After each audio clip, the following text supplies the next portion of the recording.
Labdien, studenti, absolventi, kolēģi, darba devēji, sadarbības partneri, draugi! Rīgas Pedagoģijas un izglītības vadības akadēmija sagaida jubileju ar labi padarīta darba izjūtu. Akadēmijai, kas dibināta tikai 1994. gadā, 20 gadi nozīmē stabilitāti. Tomēr stabilitāti mūsu mainīgajā pasaulē var iegūt tikai attīstoties un nezaudējot kvalitāti. Vai tas ir viegli? Noteikti nē.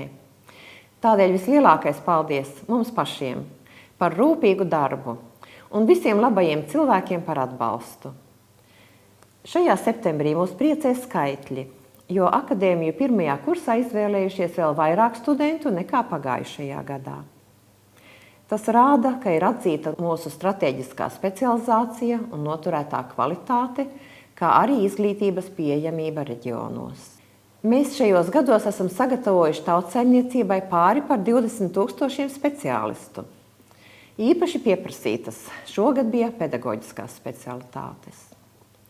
Pagājušajā vasarā no Rīgā un novados esošajām valsts un privātajām skolām un bērnu dārziem mēs saņēmām ļoti daudz darba piedāvājumu mūsu absolventiem un vecāko kursu studentiem.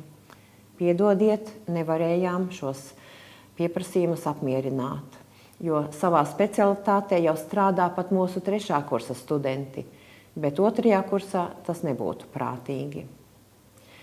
Izglītības virzienā esam specializējušies pirmsskolas un pamatskolas pedagoģijas programmās.